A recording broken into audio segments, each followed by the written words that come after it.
En cette année 2025, Dieu vous attend au point du mouvement réel. C'est le temps du mouvement réel. Écoutez l'horloge de conviction dans votre cœur, c'est le temps d'avancer.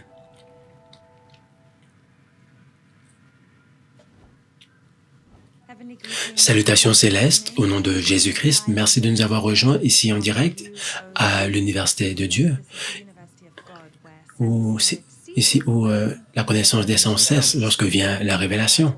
Et c'est pour la raison pour laquelle nous sommes ici, pour recevoir la révélation du Saint-Esprit. Nous sommes tous des étudiants de l'Université de Dieu, apprenant ensemble. Et qui est l'enseignant divin? Le Saint-Esprit.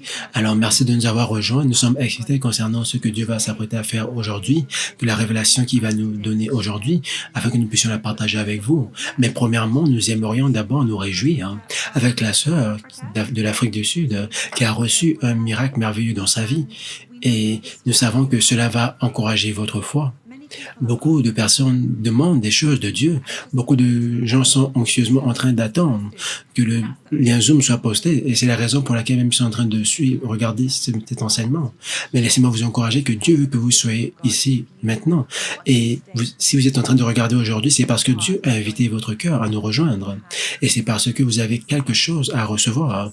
Alors, n'attendez pas juste que ce lien Zoom apparaisse pour la prière, mais préparez votre cœur. Écoutez ce que Dieu a fait de la vie de personnes et cela va augmenter votre foi. Il n'y a rien qui est impossible à Dieu.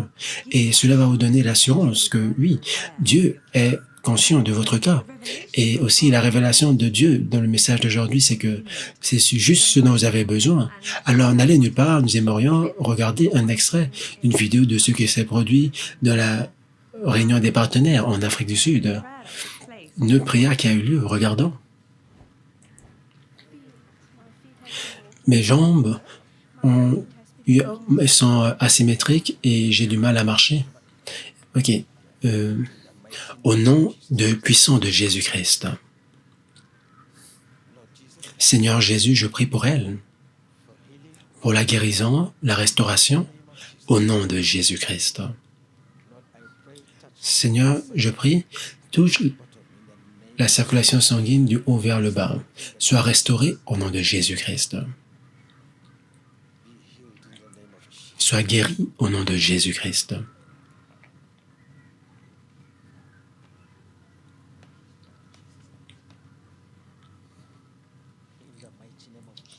Au nom puissant de Jésus-Christ.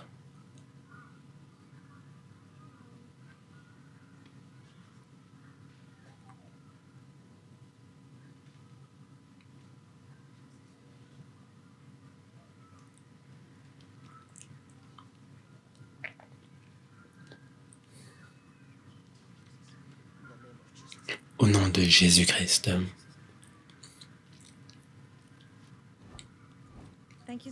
Merci beaucoup. Alors, vous avez regardé cet extrait de ce qui s'est produit dans la vie de cette jeune fille. Et maintenant, nous aimerions... Bon, elle va nous rejoindre. Et nous avons vu que elle a parlé du problème qu'elle avait dans sa vie. Et nous avons vu la foi qu'elle avait. Une foi dans la vie d'une telle jeune personne, et c'était tellement encourageant. Et c'est pour cela que nous aimerions que vous puissiez également écouter ce que Dieu a fait dans sa vie, parce que rappelez-vous, nous sommes tous appelés à être comme des enfants, à avoir le cœur d'un enfant au pied de Jésus-Christ. Oui, la Bible déclare, à moins que nous devenions comme des petits enfants, nous ne pouvons pas rentrer dans le royaume de Dieu. Et qu'en est-il de la vie de cet enfant qui croyait vraiment que Dieu est ce qu'il dit qu'il est et Jésus-Christ allait faire ce qu'il avait promis de faire? Et Jésus-Christ veut que nous puissions avoir la foi d'un enfant. Pour ce qui me concerne, j'avais l'habitude de dire, je suis comme un enfant devant Jésus-Christ. Je suis comme un enfant, je crois et je fais confiance à Jésus-Christ de tout mon cœur. C'est pour cela que j'ai dit avec Jésus-Christ, tout est possible. Il est tout en tous dans notre vie. Exactement. Alors nous aimerions rejoindre Monique qui nous rejoint de l'Afrique du Sud. Monique, est-ce que tu nous entends? Alors, depuis que j'étais toute petite, depuis que je me souviens, mon pied a toujours été asymétrique et ça m'a causé beaucoup de douleur. Et j'étais toujours en train de douter du fait que j'aurais pu être guéri un jour. Et ma mère priait toujours pour moi. Et elle enlevait ce doute au-dedans de moi et je continuais de croire, que je continuais de croire. Et c'était cette année, au début de cette année, C'était là où c'était le plus pire pour moi. J'avais du mal à marcher, j'avais beaucoup de douleurs. Et oui, alors peux-tu nous dire, tu as dit, pendant combien d'années tu as mentionné? Depuis la naissance, là j'ai 11 ans, cette année, j'ai- mais depuis la naissance, de quel pied s'agissait-il? C'était mon pied gauche. Et quand tu dis que c'était asymétrique, tu veux dire que ce n'était pas normal, en fait, ce n'était pas droit et ça t'empêchait véritablement de marcher, tu avais de la douleur, hein. Oui, en effet, il y avait beaucoup de douleurs et je ressentais ces douleurs sur tout mon corps également et j'avais du mal à marcher. Tu as mentionné qu'au départ, tu doutais du fait que si Jésus-Christ pouvait te guérir, mais ta mère a encouragé ta foi. Et dès cet instant, tu as continué à croire qu'avec Dieu, c'était possible. Alors, peux-tu nous dire, quand tu étais dans la réunion des partenaires à Cape Town, qu'est-ce qui se passait dans ton cœur quand l'homme de Dieu venait euh, vers toi? Est-ce que tu avais dans ton cœur cette idée de dire, OK, j'allais lui dire le problème que j'avais? Et ma mère, en effet, nous étions en train de prier également et nous étions en train de parler et elle m'a dit qu'elle croyait que cette année, je vais être guéri à Cape Town. Et lorsque nous sommes arrivés là-bas, lorsque je suis rentré à la maison, j'avais beaucoup de douleurs. Mais après que le prophète ait prié pour moi, le jour d'après, je me suis levé sans plus aucune douleur. Et depuis cette prière, et comment cela a-t-il été? Cela a été davantage quand ma mère me disait, c'est juste pour moi, c'est tellement difficile à réaliser cela.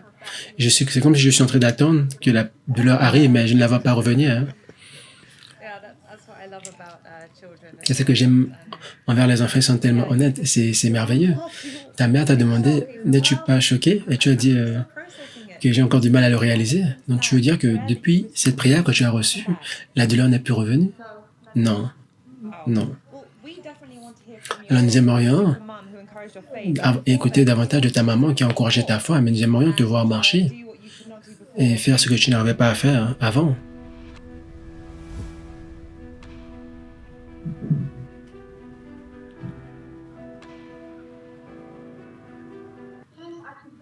Je peux même sauter, je peux bouger mes jambes et je ne peux pas sentir de douleur. Laisse-nous te voir courir, hein.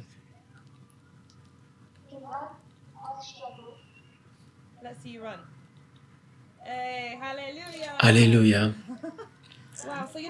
Alors là, je ne ressens plus aucune douleur, n'est-ce pas? Rien. Merci Jésus. Nous sommes en train de nous réjouir avec toi et avant que nous demandions ton conseil, pouvons-nous parler avec ta maman parce qu'elle était témoin de la douleur que tu avais avant? Tu as mentionné que c'était depuis la naissance. Pouvons-nous parler avec ta maman? Allô? Bonjour. Merci. Alors, premièrement, donne-nous, c'est quoi ton nom? Mon nom, c'est Rihanna Duplessis et je suis sa maman. Alors, Rihanna, peux-tu nous dire dans tes propres mots ce que Jésus-Christ a fait dans la vie de Monrique? Parce que en tant qu'une mère, c'est difficile de voir ton enfant dans la douleur. Comment cela lui a affecté avant?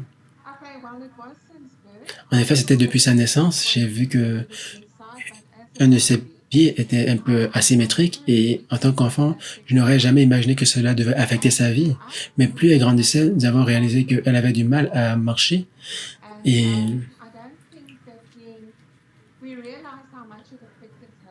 et nous avons réalisé à quel point cela affectait sa vie. Parce qu'elle ne pouvait pas marcher pendant plus de 100 mètres. Lorsqu'on partait faire du shopping, nous devions marcher. Nous devions marcher, nous ne partions pas parce que nous disions que nous ne pouvons pas aller à cause de problèmes de Mondrake et j'ai continué à croire toutes ces années que Dieu allait la toucher et Dieu allait la guérir. Et je pense que parfois, les gens étaient fatigués de m'entendre parce que l'enfant souffrait. Et je crois véritablement ce que la Bible dit dans le livre de Jean, que Jésus-Christ a dit, croyez que je suis dans le Père et le Père est en moi. Donc, donc, je croyais en Jésus-Christ et je l'encourageais. Mais l'année dernière, je lui ai dit, je ne vais pas t'amener pour une opération en 2025. Je l'ai dit en décembre. Nous allons régler cela. Et j'ai continué à prier. Et à ce moment, nous avons reçu une invitation de l'UOG. Et j'ai dit à Mandriké, ton temps est arrivé. Jésus-Christ va te guérir. J'étais en train de penser, est-ce que je ne sais pas ce que je suis en train de dire? Et qu'en est-il si cela n'arrive pas? Et ma famille va me regarder.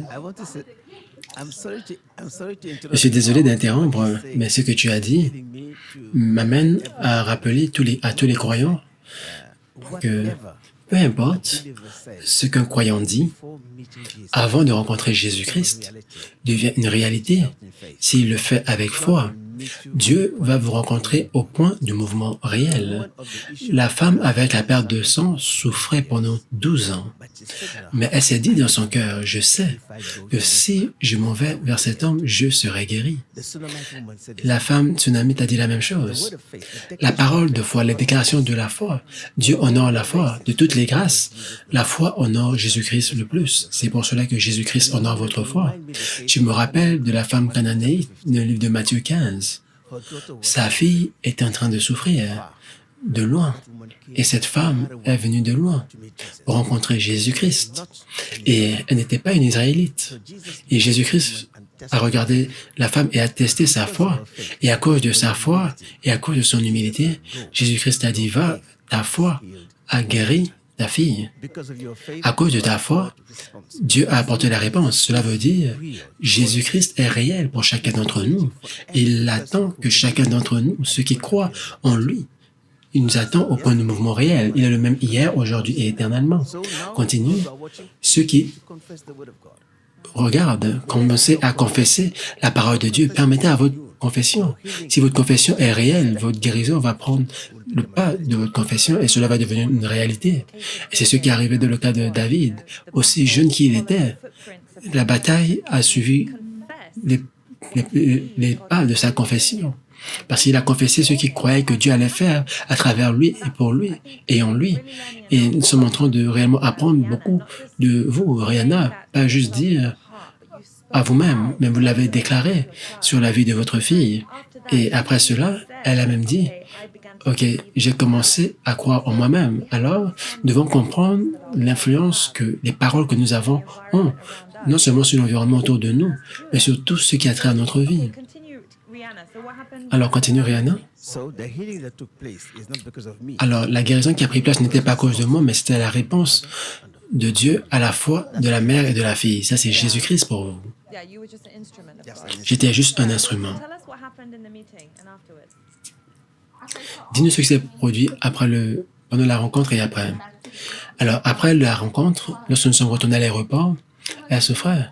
Elle souffrait vraiment parce que c'était un long chemin avant d'arriver. Et elle était derrière et je disais, viens, viens. Jésus-Christ te touche. Et elle souffrait vraiment.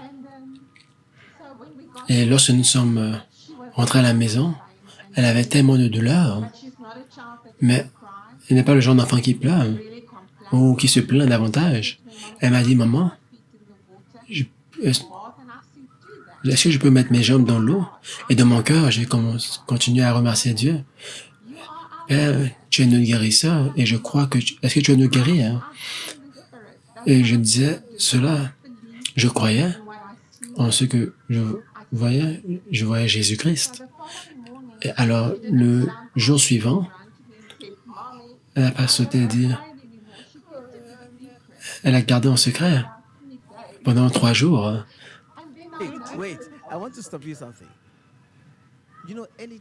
Alors, à chaque fois que vous partez dormir, vous rentrez dans le garage de Dieu. Lorsque j'ai prié pour vous, ou Lorsqu'un croyant prie pour vous, il vous met juste à part pour l'attention spéciale de Dieu, pour la guérison. Alors, lorsque j'ai prié pour elle, je l'ai mis à part pour l'attention du guérisseur, qui est Jésus-Christ. Maintenant, lorsqu'elle allait dans sa chambre, elle s'est endormie, le restaurateur, le réparateur a travaillé dans sa vie. Ça, c'est Jésus-Christ pour vous. Et n'oubliez pas, le garage de Dieu. Je pense que nous devons parler concernant cela. Il y a un message qui s'en vient concernant cela. Lorsqu'on vous dit de méditer avant de parler, ce corps est réparé et renouvelé par Dieu lorsque vous dormez. Lorsque vous dormez, votre corps est endormi, mais votre esprit est éveillé. Lorsque vous dormez, Dieu agit dans votre vie de façon extraordinaire. Et c'est pour cela que lorsque vous priez et méditez, vous mettez dans le territoire de Dieu et vous permettez de vous toucher esprit, âme et corps. Ça, c'est Jésus-Christ pour vous. Amen. Alors, je suis rentré dans la chambre une journée et je lui ai dit, il semble que tu n'as plus de douleur. Je peux voir une différence dans ta jambe. Et elle m'a dit, maman, je voulais te dire, mais je n'étais pas sûr si ça allait revenir. Jésus-Christ t'a guéri et cela ne va pas revenir. Mais j'aimerais dire aux téléspectateurs que j'encourageais toujours ma famille et je pense que les gens étaient fatigués de moi par moments, de dire que tu as besoin de lire ta Bible tous les jours, tu as besoin de parler à Jésus-Christ 24 heures sur 24 dans ton cœur. Saint-Esprit, prends plus de moi et donne-moi plus de toi. Peu importe ce qui t'arrive, peu importe si tu tombes, peu importe si tu as péché, continue de monter, de gravir la montagne, continue de parler à Jésus-Christ dans ton cœur. Et c'est vraiment important. Alors, j'aimerais dire que depuis que nous, en tant que famille, nous sommes connectés en mars à l'UOG avec le prophète Racine et Maman Ruth, nos vies ont été transformées positivement. Parce que je ne peux pas dire quelque chose de faux, parce que c'est vrai. Dieu a fait tellement de miracles dans nos vies. Et ce n'est pas le moment de parler de cela. Je pense que ça va prendre un sermon, mais j'aimerais juste encourager les gens à suivre Jésus-Christ de tout leur cœur. J'ai trouvé mon Église après plusieurs années et je trouve que mes enfants et mon mari, et nous sommes véritablement reconnaissants pour l'exemple du prophète Racine et Maman Ruth de nos vies. Merci pour cela. Merci Jésus. Mon Riquet, quel conseil donnerais-tu aux personnes qui se retrouvent aussi dans la douleur? Comment est-ce que tu les conseillerais? Je leur dirais juste de croire en Dieu et quelque chose que ma mère dit souvent, de continuer de prier.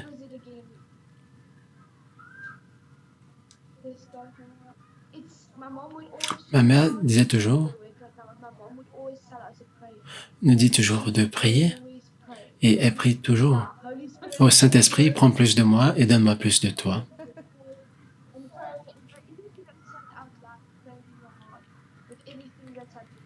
Donc, lorsqu'elle parle à quelqu'un, elle dit, prie dans ton cœur. Même quand tu es dans la douleur, prie, continue de prier, continue de croire. Amen. Quel conseil sage. Alors merci. Et cela construit notre foi également parce que l'œuvre de guérison, ce n'est pas l'œuvre de l'homme, mais l'œuvre de Dieu. La plus grande joie que nous avons, c'est de voir le nom de Jésus-Christ œuvrer dans l'esprit. Notre joie, notre récompense de servir Jésus-Christ, c'est voir les personnes être guéries, sauvées, délivrées et bénies et commencer à aimer Jésus-Christ plus que toute autre chose. Et ça, c'est la seule récompense. Alors nous remercions Dieu pour son amour pour vous. Il a confirmé votre foi. Gardez la foi, restez dans la foi et le meilleur est encore à venir au nom de Jésus-Christ. Amen. Merci d'avoir partagé votre témoignage avec nous et nous croyons véritablement que le meilleur est encore à venir pour vous et toute votre famille pendant que vous continuez de mettre Jésus-Christ au centre de votre vie et vous ne serez jamais déçus au nom de Jésus-Christ. Amen. Que Dieu vous bénisse. Que Dieu vous bénisse. Wow! Quel témoignage merveilleux! C'est tellement encourageant d'écouter de la part d'enfants et aussi des mères qui encouragent leurs enfants. Et c'est tellement merveilleux, le meilleur La meilleure chose que nous puissions faire pour les personnes que nous aimons, c'est continuer à prier pour eux. Parce qu'il n'y a rien qui peut vous amener à aimer une personne si ce n'est de prier pour cette personne. Continuez à prier, continuez à regarder à Jésus-Christ parce que tout est question de Jésus-Christ. Et ce que nous voulons parler du cœur de la loi de Dieu, le message que nous aimerions partager avec vous, c'est un message que nous avons reçu ce matin après la prière. Le cœur de la loi de Dieu. Prenez note de cela, le cœur de la loi de Dieu. L'objectif. Quel est l'objectif de la parole de Dieu? Quel est l'objectif de la loi de Dieu et des commandements de Dieu dans notre vie? L'objectif de Dieu, ses commandements, sa parole, c'est pour nous guider vers la bonne vie. Dès le début, à Genèse, Dieu voulait que vous et moi, nous puissions profiter d'une vie qui est pleine et libre, une vie sans douleur, sans souffrance, une vie sans péché. Ça a été l'objectif de Dieu dès le début. C'est pour cela, depuis la Genèse, Dieu a mis l'arbre de la vie éternelle au milieu du jardin. Il n'a jamais interdit à Adam de toucher ce fruit. Il voulait que Adam puisse toucher le fruit de la vie éternelle. Dieu est le Dieu de vie, pas le Dieu des morts. Et Jésus-Christ l'a dit clairement à chacun d'entre nous. Le livre de Luc, chapitre 20, au verset 18, il a dit, « Dieu n'est pas le Dieu des morts, mais le Dieu des vivants. » Je répète, Dieu n'est pas le Dieu des morts, mais le Dieu des vivants. Ça, c'est la question. C'est pour cela que Jésus-Christ est venu dans le livre de Jean, chapitre 10, verset 10. Il est venu pour nous donner la vie éternelle en abondance, esprit, âme et corps. C'est pour cela qu'aujourd'hui, il y a deux vérités fondamentales que nous avons besoin de comprendre. Que les ténèbres et la lumière sont complètement opposées. Le péché et la justice sont opposés. Jésus-Christ est venu pour donner la vie. Le diable, notre ennemi, est venu seulement pour tuer, pour voler et pour détruire. Son objectif premier, c'est de détruire notre relation avec Dieu. Ça, c'est son premier objectif. Déconnecter l'homme de Dieu et faire en sorte que l'homme puisse voir Dieu comme étant une personne de peu de confiance et de nous faire voir Dieu d'un mauvais œil. Il veut détruire toute relation humaine. Il est l'ennemi de l'amour. Il est l'ennemi de la vérité. Il est l'ennemi de la gentillesse. C'est pour cela, Jésus-Christ est venu dans notre vie pour mettre fin à l'œuvre du diable et pour donner naissance à la vie éternelle. C'est important que nous puissions comprendre le cœur de Dieu dans notre vie. Il y a beaucoup de circonstances, parfois, qui sont difficiles, par lesquelles nous passons, et nous avons la tendance, lorsque nous les regardons d'un point de vue naturel, ou de les voir d'un mauvais œil et dire « Oh Dieu », nous commençons à douter de la bonté de Dieu. Nous avons besoin d'avoir une plus grande compréhension du cœur et de la pensée de Dieu, de savoir que Dieu est bon et fidèle à travers les vallées, les montagnes, à travers les moments difficiles et les bons moments. Sa bonté ne changera jamais. Son objectif de notre vie, c'est pour que nous soyons guéris, bénis, protégés, et en sécurité. Ça, c'est le cœur de l'amour de Dieu. La question, maintenant, c'est, nous parlons de la loi de Dieu. Quand je parle de la loi, qu'est-ce qui vient à ton cœur présentement? Je pense à la loi que Dieu a donnée à Moïse. La loi que nous devons suivre. Laisse-moi vous amener dans le naturel, premièrement, dans notre vie naturelle, lorsque nous parlons de la loi. Qu'est-ce que nous voulons dire par loi? La loi de la propriété, les règles par lesquelles un citoyen doit se conformer pour éviter le crime. C'est pour régler notre vie en communauté, parce que nous faisons partie d'une communauté. Et pourquoi est-ce que Dieu a donné la loi à son peuple? C'est pour montrer sa voie. L'objectif de la loi de Dieu, c'est de vous montrer ses voies. Ses voies sont parfaites. Ses voies sont justes. Ses voies sont vraies. Mais cette voie est étroite. Pourquoi est-ce que la voie est étroite? L'orgueil ne peut pas emprunter ce chemin. L'arrogance ne peut pas emprunter ce chemin. C'est seulement le chemin de la foi et de l'humilité qui peut passer par le chemin de l'humilité de Jésus-Christ. Ça prend l'humilité pour avoir un cœur obéissant et d'apprendre de Dieu et d'appliquer sa parole de votre vie. Ça prend un sens de destinée, un sens de justice, pour voir au-delà de la lettre de la loi, l'esprit de la loi. Et c'est ce dont je veux parler aujourd'hui. C'est quoi l'esprit de la loi? Qu'est-ce que le cœur de la loi? Lorsque nous le prenons en surface, cela semble être difficile. Mais suivre Dieu peut sembler difficile, mais jusqu'à ce que nous réalisions que tout ce qu'il nous a demandé de faire, c'est pour que notre vie soit pleine et libre, parce que le coût de l'obéissance n'est rien comparablement au coût de la désobéissance. Parce que lorsque nous désobéissons à Dieu, parce que c'est quelque chose de pénible pour toute chose de notre vie, parce que ça a tellement de mauvaises conséquences de notre vie, tant physiquement que spirituellement. Alors que si nous obéissons à Dieu, c'est la meilleure chose pour tout ce qui a trait à nos vies. C'est la chose que nous devons faire pour avoir une vie pleine et libre. Dieu est le Dieu de sagesse, n'est-ce pas? La Bible déclare que les êtres humains, vous et moi, nous sommes le plus grand produit du Saint-Esprit. Les animaux et les autres créatures ne sont pas faits à l'image et à la ressemblance de Dieu. Seul l'homme a été fait comme cela. Et la Bible déclare, Dieu a créé le ciel et la terre. Et le sixième jour, il a créé l'homme. Et le septième jour, il nous a donné la domination et le règne sur toute la création. Tout ce que Dieu a créé, c'était à la disposition de l'homme, plein et libre. Et l'Écriture dit que Dieu a vu que tout ce qu'il a fait était bien. Alors le septième jour, il s'est reposé dans son œuvre. Il a pris l'homme et il l'a mis dans une position d'honneur, de leadership. C'est l'homme qui a nommé tous les animaux. Et Dieu a tout mis entre les mains de l'homme.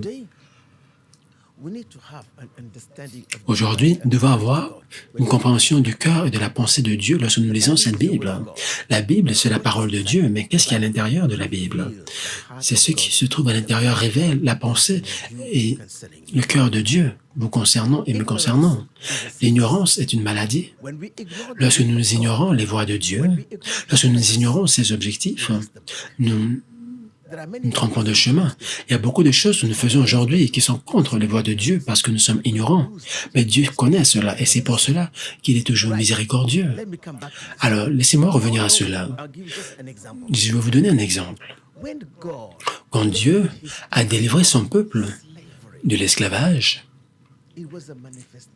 c'était la manifestation de sa miséricorde, de son salut pour sauver le faible de la main du fort qui l'opprimait. Dans Exode chapitre 3 au verset 7, Dieu a dit à Moïse, « J'ai vu l'oppression de mon peuple, j'ai entendu leurs cris, j'ai entendu leurs pleurs. » Dieu écoute vos pleurs. Il peut ne pas répondre instantanément, mais il en est conscient, il écoute. Dans Genèse chapitre 19, avant qu'il arrive à Sodome, il a dit à Abraham, « Je veux voir, parce que le cri de ce peuple est venu jusqu'à mes oreilles. » Il y a certaines prières que nous offrons qui vont directement dans le trône de Dieu à cause de la justice. Dieu est le Dieu de justice. Qu'est-ce que la justice? Une bonne stature devant Dieu, c'est faire ce qui est juste, penser ce qui est juste aux yeux de Dieu, pas aux yeux des hommes. C'est pour cela, pour connaître Dieu, ce n'est pas juste voir ses miracles, mais c'est apprendre ses voies. C'est pour cela que la loi de Dieu, si nous ne comprenons pas l'objectif de la loi de Dieu, nous pouvons la comprendre de façon erronée et nous allons la transformer en jugement. C'est pour cela que l'Écriture dit, la lettre tue, mais l'esprit vivifie. Dans Matthieu 12, verset 7, Jésus-Christ a dit, « Si vous ne connaissez pas, si vous savez que je demeurais de la miséricorde, vous n'aurez pas condamné les personnes innocentes. » Il a dit, « Je ne suis pas venu abolir la loi, mais pour l'accomplir. » Qu'est-ce que Jésus-Christ a dit? C'est pour cela que j'aimerais dire à tout le monde ici, quelle est la différence entre l'Ancien Testament et le Nouveau Testament? Certains disent, OK, c'est ancien parce que nous utilisons le mot ancien. Donc c'est obsolète, ça ne me concerne pas, c'est terminé, c'est vieux. Mais nous oublions que il y a deux choses que nous devons comprendre. Parce que nous parlons de l'Ancien Testament, mais cet Ancien Testament a deux aspects. Nous avons la période de la création, comment Dieu a créé les hommes. Nous avons vu la propagation du péché à travers l'humanité. Nous avons vu ce qui s'est produit durant le jugement, quand la terre a été inondée. Nous avons vu comment Dieu a appelé Abraham à faire une alliance avec lui. Nous avons vu ce que Dieu a fait dans la vie de Sodome, dans la terre de Sodome et de Gomorrhe. Nous avons vu les promesses que Dieu a données, qu'une nation sortira d'Abraham et que toutes les nations seront bénies. Il y a deux choses ici. Cette nation dont nous parlons de la nation d'Israël. Dieu a permis qu'ils puissent aller dans une terre étrangère où ils devaient être opprimés pendant 4 générations. Mais Dieu en était conscient. Qu'est-ce que Dieu essayait de faire? Pourquoi est-ce que Dieu a permis qu'ils puissent y être pendant 4 générations? Ce n'est pas parce que Dieu ne s'intéressait pas à cela. Dieu voulait faire d'eux une grande nation. Et c'était au milieu des tribulations qui sont devenues des millions. Et leurs oppresseurs étaient choqués. À chaque fois qu'on essayait d'opprimer ce peuple, il continuait à se multiplier davantage. Ce peuple est devenu beaucoup plus grand que nous. Et un jour, Pharaon est venu et a dit, si nous ne faisons pas attention, ce peuple, un jour, ils vont se tourner contre nous. Ils ont continué à les opprimer. Et plus on les opprimait, plus ils se multipliaient. Au point où Pharaon a dit, nous ne voulons pas qu'ils puissent se reproduire. Faites en sorte que tous les enfants garçons, mâles, soient éliminés. C'est ce qu'ils ont fait, mais Dieu a isolé un homme qui s'appelait Moïse dans le désert. Et à un temps où tout le monde pensait que c'était terminé, Dieu s'est montré dans le désert. Lorsque le temps vient pour Dieu d'accomplir son objectif dans votre vie, il va libérer votre passé. Il va effacer vos douleurs. Vous allez découvrir que la parole de Dieu pointe vers la vie et non vers la mort. Quand Dieu a visité Moïse, il s'est révélé à lui et a envoyé un homme. Avez-vous vu cela? Qui est cet homme? Un homme qui a peur, qui a fui pour sauver sa vie, qui allait dans le désert pendant 40 ans et loin de son peuple. Et même là-bas, il a dit à Dieu que je ne peux pas parler. Et c'est cet homme qui est faible que Dieu a dit, retourne vers Pharaon et dis-lui de laisser mon peuple. Ça, c'est Dieu pour vous. Les voix de Dieu ne sont pas nos voix. Il n'est pas le Dieu de la majorité, mais le Dieu de la différence. Il s'appelle le Dieu tout suffisant. Ça veut dire qu'il est suffisant en lui-même. Il n'a pas besoin de l'aide d'un homme. Cela veut dire que la présence de Dieu vaut plus que va pourvoir à l'absence de toute autre chose. Si vous pensez que vous n'avez pas davantage de support, que vous êtes tout seul, si Dieu est avec vous, c'est suffisant pour vous. Il y a une parole que tu as dit, dis-le encore. Le dernier, si Dieu est avec toi, c'est suffisant pour toi. Prenez note, si Dieu est avec vous, quelle est la signification de « avec vous » ? Vous supportez. Si je dis que Dieu est avec vous, cela veut dire sa présence est avec vous.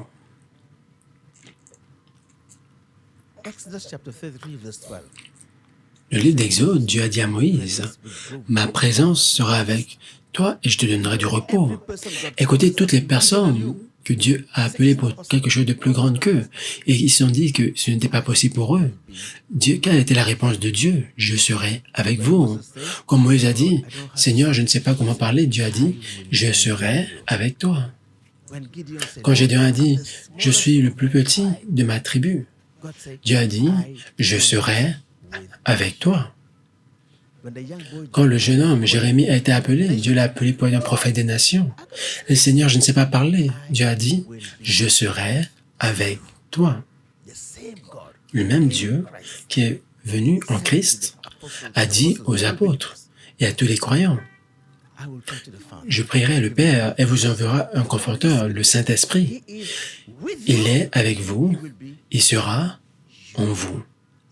Prenez note. Cela veut dire, connaître la présence de Dieu, c'est connaître sa puissance. Sa puissance pour vous protéger, sa puissance pour vous guérir, sa puissance pour sécuriser votre vie. Ça, c'est Dieu pour vous. Mais une chose que vous devez savoir, Dieu ne fait rien sans sa parole. Ça, c'est le principe premier de Dieu. Dieu ne fait rien sans sa parole.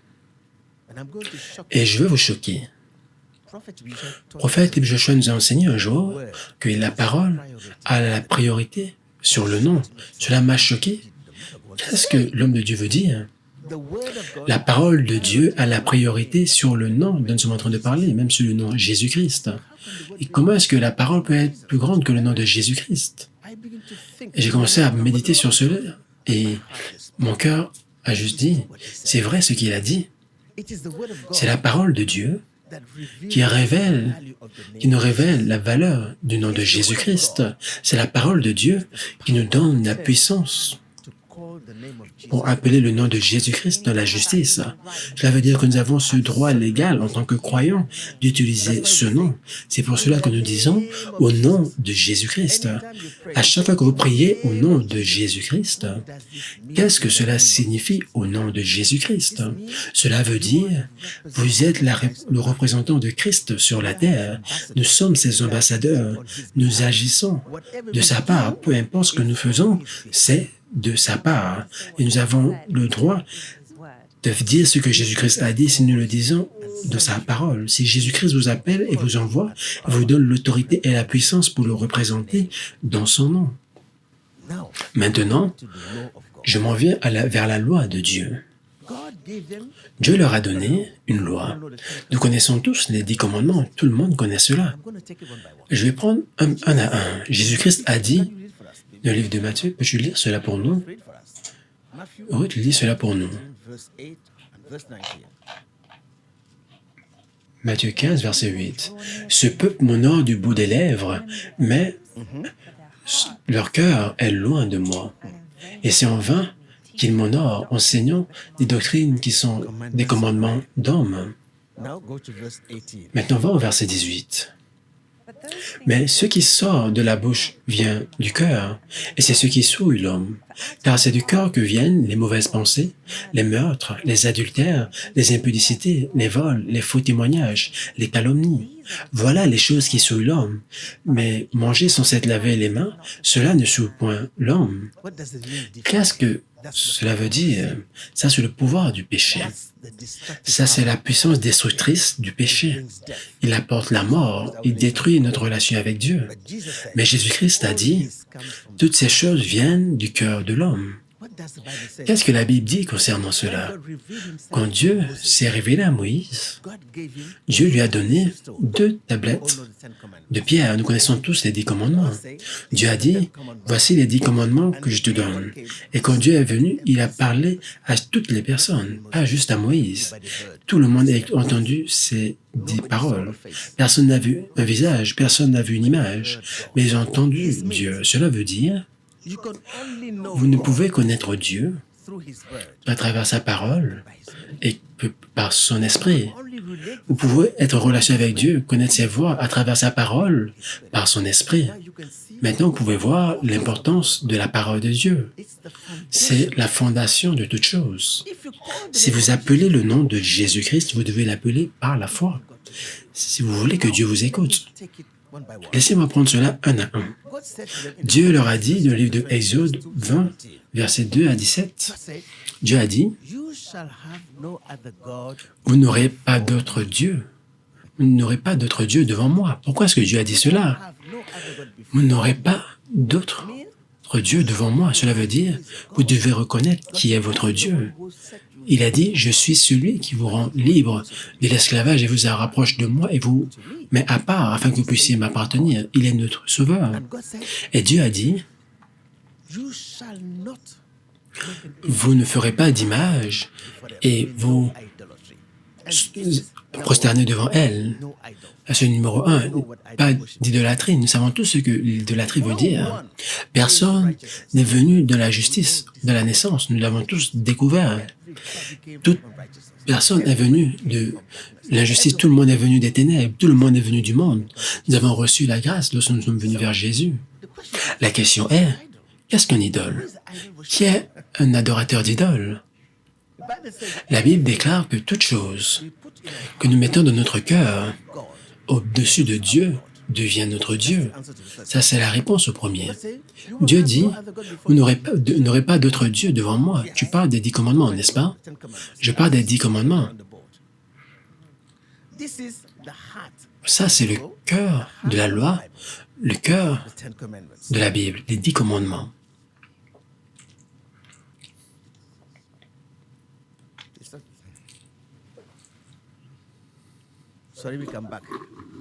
Alors, un instant, vous n'aurez pas d'autre Dieu à part moi.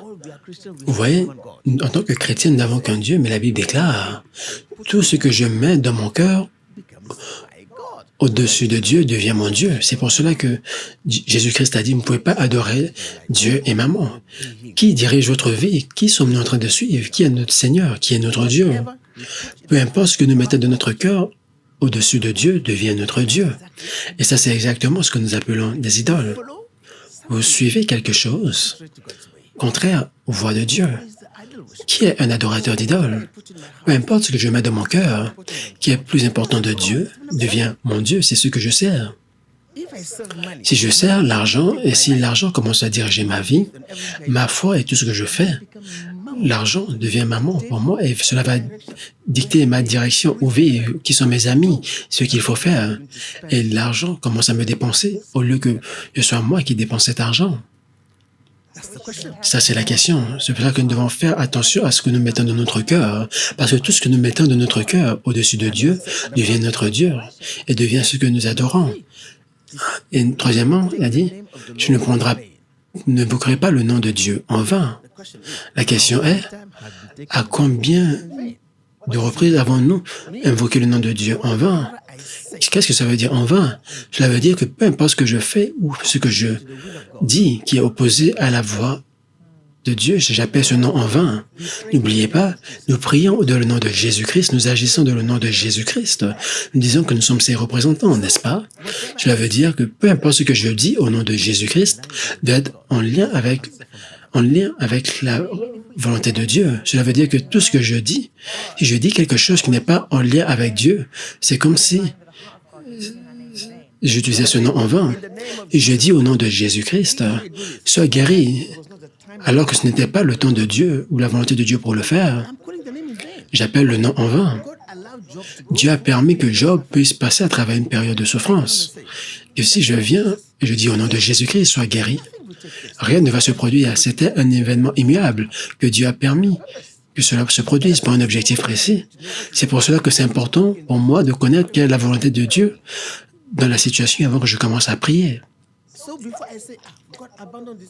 Alors, avant que je dise, « Ah, Dieu a abandonné ce peuple pendant 4 générations en Égypte », non, c'était l'objectif de Dieu. Et il l'avait révélé à Abraham. Ils seront là-bas pendant 4 générations et je viendrai un jour. La question est, nous ne devons pas nous empresser de juger ou je veux ceci, Seigneur Dieu, donne-moi ceci. Ou je commence à dicter à Dieu de faire ce qu'il veut faire. Et je veux que Dieu me donne ce que je veux qu'il me donne autant que je veux. C'est comme si j'appelais le nom de Dieu en vain. La puissance de Dieu et son autorité vont œuvrer lorsque notre volonté va se soumettre à la volonté de Dieu. Sa puissance est derrière pour soutenir sa volonté. Qui n'est pas coupable de cela?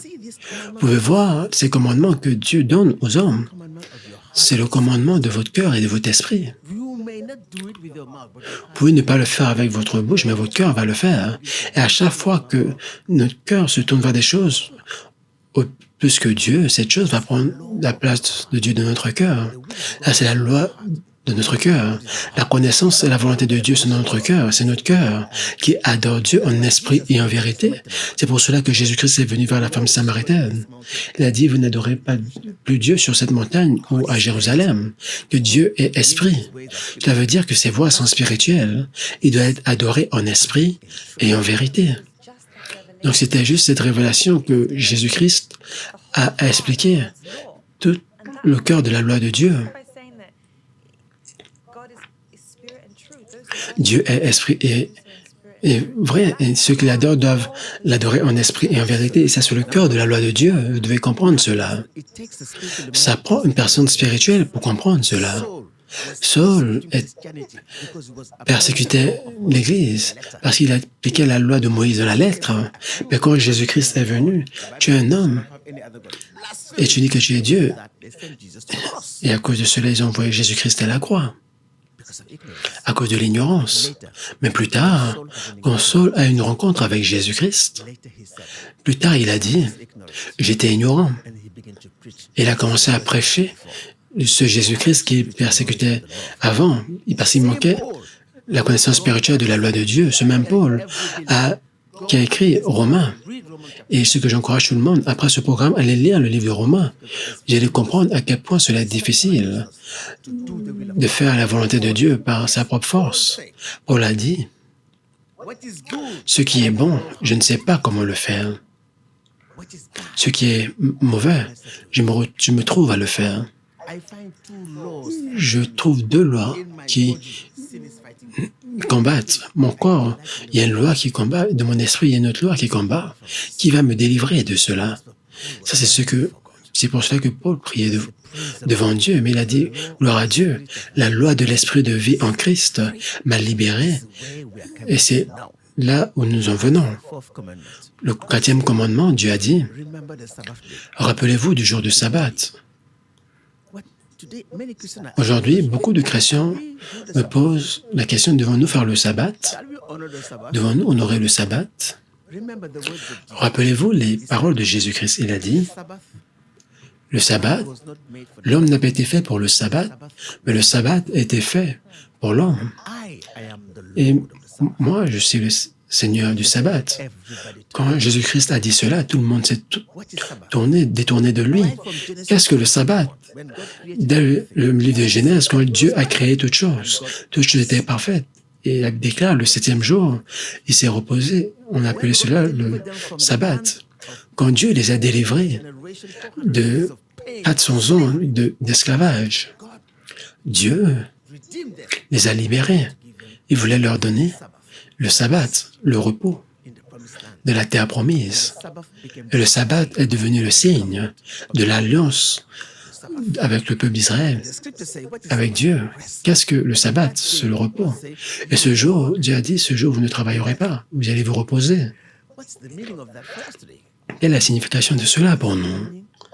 Quelle est la signification du repos? Allons dans le livre de Hébreux au chapitre 4. Hébreux 4 au verset 3. Jésus-Christ est mon sabbat. Jésus-Christ est mon repos. Jésus-Christ est ma paix. Il est le Seigneur du sabbat. Qu'est-ce que cela veut dire? Hébreux chapitre 4 au verset 3. Pour nous qui avons cru, nous entrons dans le repos. Selon qu'il dit, je jurai dans ma colère, ils n'entreront pas dans mon repos. Quoique ses œuvres eussent été achevées depuis la création du monde, car il a parlé quelque part ainsi du 7e jour. Et Dieu se reposa de toutes ses œuvres le 7e jour. Et ici encore, ils n'entreront pas dans mon repos. Or, puisqu'il est encore réservé à quelques-uns d'y entrer et que ceux à qui d'abord la promesse a été faite n'y sont pas entrés à cause de la désobéissance, Dieu fixe de nouveau un jour aujourd'hui en disant dans David, si longtemps après, comme il est dit plus haut, aujourd'hui, si vous entendez sa voix, n'endurcissez pas vos cœurs. Amen. Qu'est-ce que le repos? Qu'est-ce que le sabbat? Dieu est en train de vous dire à vous et à moi, nous n'avons pas de puissance pour nous sauver nous-mêmes et pour faire ce qui est juste devant Dieu. Personne n'est juste, pas même un seul. Nous avons besoin de la grâce de Dieu. La grâce de Dieu de notre vie est la venue du Saint-Esprit, l'aide qui vient d'en haut. Lorsque vous croyez en Jésus-Christ, Jésus-Christ a dit, la paix de votre cœur. Lorsque vous croyez en Jésus-Christ, vous croyez l'œuvre finie de Jésus-Christ, pas juste l'œuvre de la justice que nous avons faite par notre propre puissance, mais en faisant confiance et en croyant ce que Jésus-Christ a fait pour vous. Et le repos de Dieu, le Saint-Esprit viendra dans votre cœur et vous aurez le repos avec Dieu. avec Dieu, la paix, vous serez réconcilié avec Dieu, et lorsque le Saint-Esprit vient, sa force deviendra votre force. Il vous donnera la force, la capacité de faire ce que vous ne pouvez pas faire. C'est pour cela, je me rappelle, il y a quelque chose que le prophète Joshua disait. La première œuvre de la foi, c'est de vous reposer dans l'amour de Dieu, dans sa puissance. Ce n'est pas votre propre force, ce n'est pas votre propre travail. La foi se repose en Dieu. Ça, c'est votre sabbat.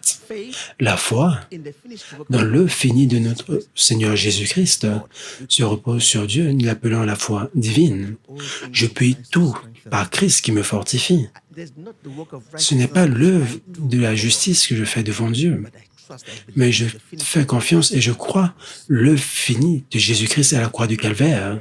Cela veut dire, en tant que croyant de Jésus-Christ, chaque jour, chaque instant est un sabbat. Chaque jour, pourquoi? Venez à moi, vous tous qui êtes fatigués et chargés, je vous donnerai du repos. C'est ce que Jésus-Christ a dit, et c'est le repos dont nous avons besoin, le repos pour nos âmes, le repos pour notre esprit. Qui va vous aider à adorer Dieu en esprit et en vérité? Le Saint-Esprit. Qui va vous aider à appeler ce nom dans la foi? Le Saint-Esprit. 1 Corinthiens 12, verset 3. Personne ne peut dire Jésus-Christ est Seigneur à moins qu'il soit aidé du Saint-Esprit. Qui peut appeler le nom en esprit et en vérité avec autorité et puissance? Le Saint-Esprit. L'autorité et la puissance viennent lorsque nous ne parlons pas en notre propre nom, mais dans le nom de Jésus-Christ par la foi. Les 7 fils de Sceva ont appelé le nom de Jésus-Christ dans Actes chapitre 19. Et les esprits impurs sont retournés vers eux parce qu'ils n'avaient pas d'autorité pour appeler ce nom. Aujourd'hui, personne n'a besoin d'une licence pour dire que je suis un serviteur de Dieu. Personne n'a besoin d'une licence pour appeler le nom de Jésus-Christ. Mais le sceau du Saint-Esprit, mais qui appelle le nom de Jésus-Christ en esprit et en vérité de la puissance du Saint-Esprit? Sur le sceau de l'authenticité.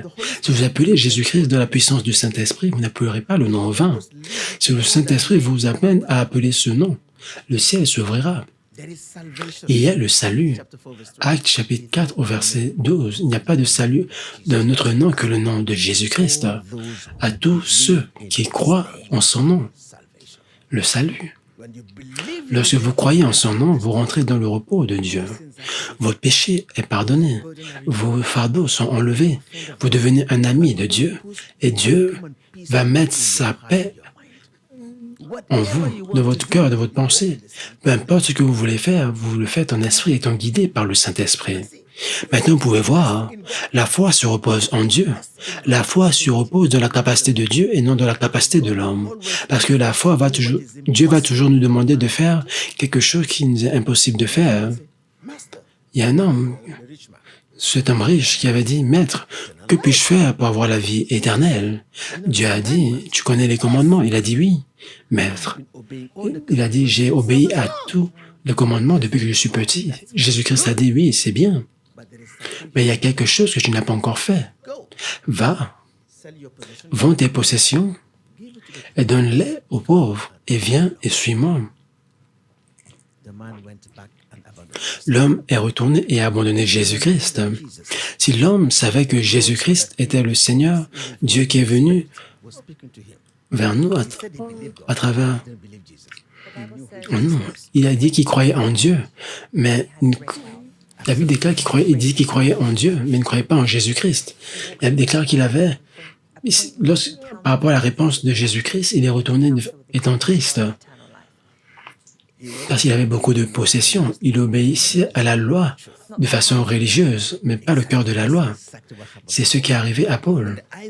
Quand les yeux de Paul ont été ouverts dans le livre de Actes chapitre 9, il a compris la loi de la justice de Dieu. J'aime ce que Paul a dit dans le livre de Timothée 1. Il a dit, je ne mérite pas d'être un apôtre. J'étais un blasphémateur.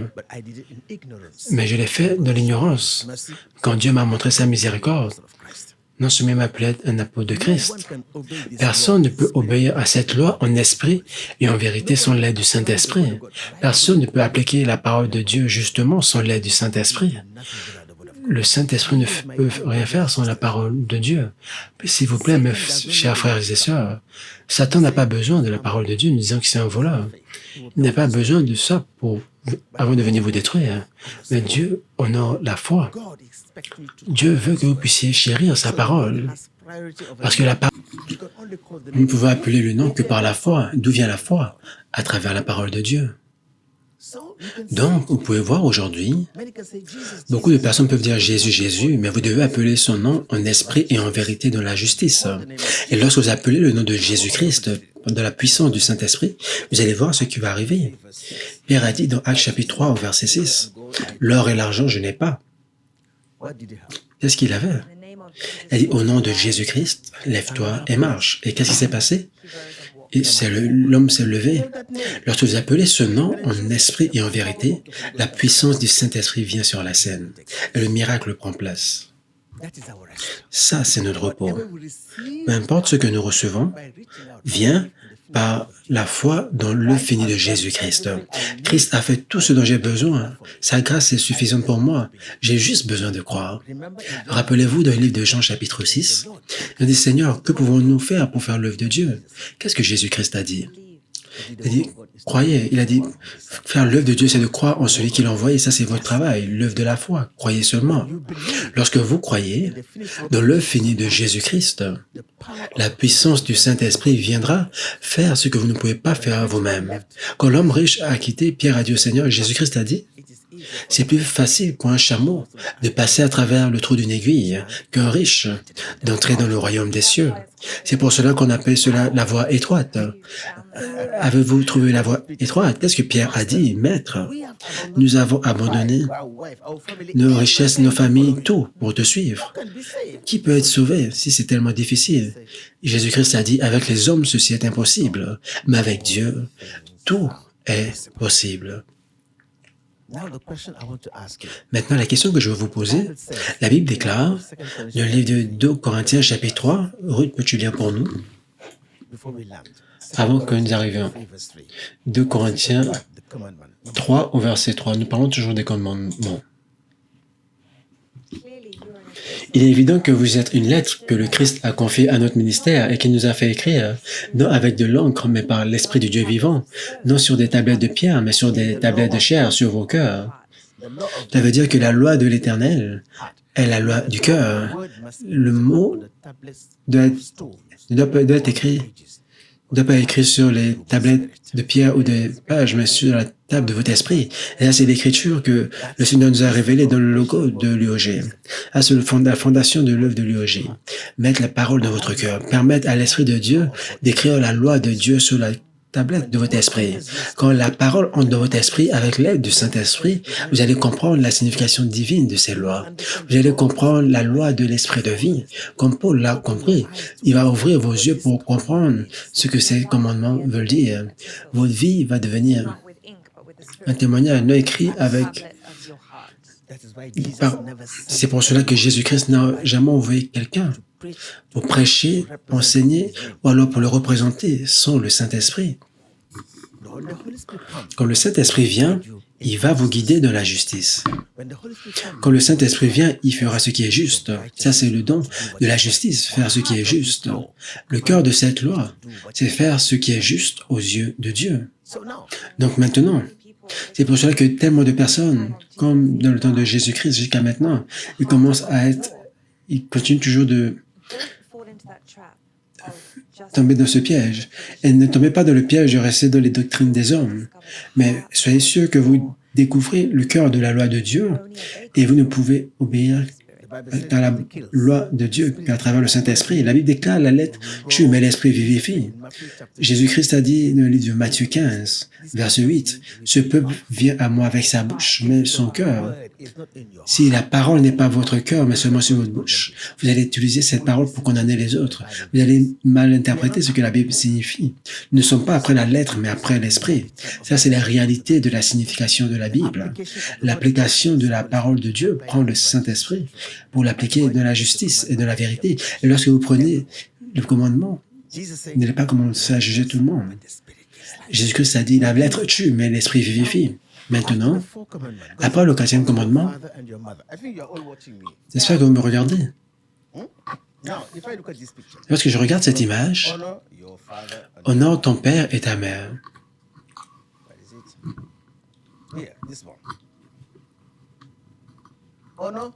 Honore ton père et ta mère.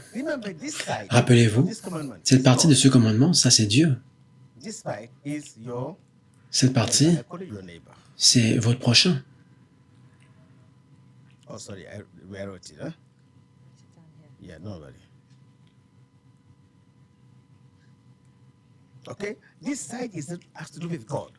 Ce côté, c'est Dieu. Je veux dire la foi. Vous devez avoir la foi en Dieu. Vous ne pouvez être en relation avec Dieu dans ce côté par la foi. Peu importe ce que vous faites là, vous le faites contre Dieu. Et ce côté, que le cœur remet à deux facettes, n'est-ce pas? Vous avez le côté droit et le côté gauche. Vous pouvez voir, ce côté a trait aux êtres humains. Ce que Jésus-Christ appelle votre prochain. Alors, la question est, ça a trait à votre relation avec d'autres êtres humains sur la terre. Cela a trait à votre relation avec Dieu directement. Maintenant, la question est, pourquoi honorer votre père et votre mère se trouve du côté de Dieu et non de l'autre côté? Mon père et ma mère sont supposés être du côté des autres êtres humains. Mais qu'est-ce que Dieu est en train de me dire? Mon père et ma mère ne sont pas mes prochains, c'est plus que cela. Dieu utilise votre père et votre mère, a utilisé votre père et votre mère pour vous créer. Donc c'est du côté de Dieu directement. Deuxièmement, Jésus-Christ a dit à Nicodème, vous avez besoin d'être né de nouveau. Il a dit, puis-je entrer dans le sein de ma mère et naître? Jésus-Christ a dit, à moins que vous ne soyez né de nouveau, vous ne pouvez pas voir Dieu ni son royaume. À moins que vous soyez né d'esprit. Ce qui est né de la chair est chair. Ce qui est né de l'esprit est esprit. Et Jésus-Christ a commencé à appeler Dieu notre Père. La Bible déclare, lorsque vous croyez par la foi au nom de Jésus-Christ, nous recevons le don du Saint-Esprit. Nous devenons nés de nouveau et Dieu devient mon Père, en esprit et en vérité. Ce commandement, Jésus-Christ n'est pas venu pour le briser, mais il est venu pour l'accomplir. La Bible déclare, un sens de paternité produit une base naturelle de la foi. Ma relation avec Dieu change parce que Dieu est mon Père. C'est pour cela que la Bible déclare que Dieu a tant aimé le monde qu'il a donné son Fils. Alors, toutes ces tablettes sont écrites dans votre cœur. Quel est le symbole du cœur? Aujourd'hui, dans le monde, c'est quoi le symbole de l'amour? Le cœur. Si vous dites l'amour, tout le monde dessine le cœur. Ça veut dire que si vous aimez Dieu, vous n'aurez pas de Dieu à part lui. Abraham n'a aimé personne d'autre en comparaison à Dieu, mais en révérence à Dieu seulement. Alors quelqu'un est en train de poser une question. Connaît-il si la volonté de vos parents ne s'aligne pas avec la volonté de Dieu? Je m'en viens à cela. Quand la Bible déclare « Honore ton père et ta mère », ce que Jésus-Christ dit est clair. Quand votre père et votre mère sont dans le besoin de votre aide et vous tournez votre cœur vers eux, ce qu'il a dit aux pharisiens, faire la volonté de Dieu, c'est ce qui fait de vous un enfant de Dieu. Cela ne veut pas dire, Jésus-Christ a dit, si vous honorez votre père et ma mère plus que moi, vous n'êtes pas digne de moi. Ce n'est pas la contradiction. Si vous demandez de faire quelque chose qui n'est pas juste, qui est contraire à Dieu, qui n'est pas la volonté de Dieu, qui n'est pas de la foi, vous devez suivre la voie de Dieu et prier pour eux. C'est la signification de cela, c'est la volonté de Dieu dont nous sommes en train de parler. Mais n'oubliez pas, nous parlons des maisons de Dieu, des personnes guidées par Dieu, votre père et votre mère, qui suivent la voie du Seigneur. Ils vous donnent des conseils. Et écoutez-les lorsqu'ils prient pour vous. Votre père, étant un croyant, il prie pour vous. Il souffre pour vous. Il prie pour vous. Ils sont les plus grands intercesseurs que vous avez aujourd'hui. Donc, s'ils ont besoin de votre aide, ne leur refusez pas cela. Offrez l'aide de votre cœur, l'amour de votre cœur. Lorsque le temps vient, votre père et mère commence à vieillir, vous devez répliquer l'amour que vous avez reçu de leur part. C'est ce que la Bible déclare. Et la Bible met un grand respect sur cela, sur le commandement de Dieu. La Bible l'a dit et nous le croyons. À travers eux, Dieu nous a créés, ils ont pris soin de nous lorsque nous étions plus jeunes. Ils nous ont aidés. Lorsque nous ne pouvions pas parler, ils nous ont nourris, ils nous ont un amour sacrificiel. Nous leur devons du respect et de l'honneur. Pas moi. Jésus-Christ, lorsqu'il était jeune, il a suivi cette loi. Il était avec Marie et Joseph. Lorsqu'il était dans le temple, ils l'ont appelé, il est parti, il les a obéis. Allez voir la différence entre Jacob et Ésaü. Rebecca a reçu la révélation que Jacob allait être plus grand qu'Ésaü. Dieu la lui a révélé prophétiquement. Ça, c'est la volonté de Dieu, mais le père a suivi la voie de la tradition, il voulait donner la bénédiction à Ésaü. Mais Rebecca a reçu de Dieu, elle a appelé Jacob. Elle a dit, écoute ma voix, va te déguiser et dis à ton père que tu es Ésaü. Jacob a dit, tu me demandes de mentir. Je vais là-bas, j'aurai une malédiction. La mère a dit que la malédiction tombe sur moi, écoute ma voix. Et Jacob est allé, il a obéi à sa mère. Et plus tard, il a reçu la confirmation de Dieu, parce que c'était la volonté de Dieu. Vous comprenez? L'ordre que Rebecca a donné à Jacob, c'était d'accord avec la volonté de Dieu. Et plus tard, le père a approuvé cela, il a reçu la bénédiction d'Abraham dans sa vie. Toute parole de Dieu contient la volonté de Dieu. Nous devons comprendre sa volonté dans toutes les situations afin de les appliquer. La volonté de Dieu, ce n'est pas la destruction, c'est la vie. Je l'ai dit dès le départ.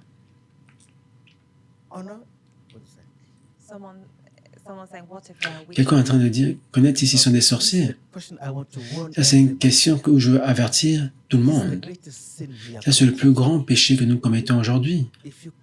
Si vous appelez votre mère ou un père étant sorcier, vous êtes en train de commettre le plus grand péché que vous n'avez jamais commis dans votre vie. Les personnes qui vous ont donné naissance, s'ils sont des sorciers, c'est que vous êtes appelés à devenir plus grands sorciers qu'eux-mêmes. Lorsque vous donnez la nature de Satan, vous ne pouvez pas donner la nature de Dieu, la nature de Satan à la nature de Dieu. Aujourd'hui, nous avons cette tendance. Combien de couples ont été réconciliés à cause de ce problème? Les enfants disent, oh, ils ont cette maladie, donc c'est la mère, donc c'est la grand-mère. Regardez. Le jugement juste vient de Dieu, pas de l'homme. Je veux demander à Dieu de vous révéler avant de assigner la nature à quelqu'un. J'ai vu tellement de réconciliations qui ont eu lieu à la Soane, tellement de réconciliations. Je n'ai pas vu une seule où l'homme de Dieu a dit oui, ça c'est vrai. Il a chassé tout le monde. C'est le plus grand péché. C'est donner la nature de Satan à la personne qui vous a donné naissance. C'est un grand péché, s'il vous plaît. Si vous avez ce problème, demandez à Dieu de vous pardonner. Allez demander à Dieu de vous pardonner.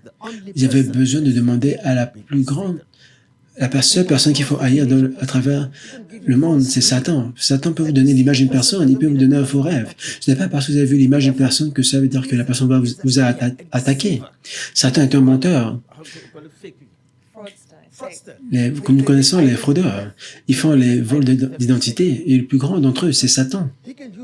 Il peut utiliser n'importe quel nom pour condamner une personne.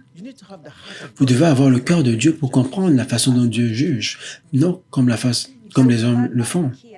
Ça, c'est la clé, je pense, avoir le cœur de Dieu. Et c'est ce dont nous sommes en train de parler.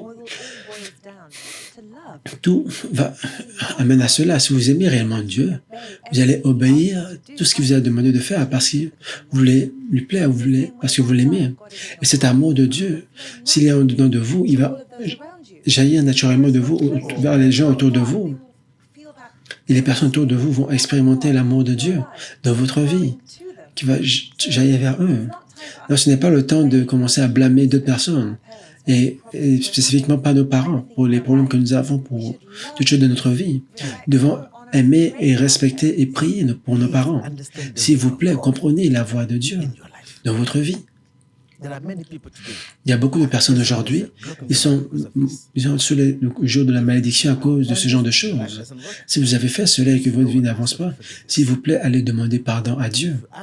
Vous demandez à Dieu pardon, votre vie va changer. Parfois, nous ne savons pas ce qui bloque notre bénédiction. Parfois, nous ne savons pas ce qui nous empêche d'aller de l'avant. Comme je l'ai dit, nous avons commis ce péché de notre cœur. Nous avons assigné la nature de Satan à un être humain que Dieu a utilisé pour nous créer. Là, c'est le temps pour nous de demander le pardon de Dieu. Et lorsque nous libérons le pardon de notre cœur, vous allez être surpris. Vous allez être surpris de voir comment les portes de bénédiction vont s'ouvrir dans votre vie. Si Jésus-Christ dit aimez vos ennemis, priez pour ceux qui vous persécutent, qu'en est-il de ceux qui vous ont même donné naissance? À quand même plus forte raison eux. Alors s'il vous plaît, je sais que d'où nous venons, de nos traditions, de nos villages, les gens vont chez des praticiens. Ces personnes avec l'esprit de Satan accusent des personnes de façon erronée. Le seul accusateur, c'est le diable.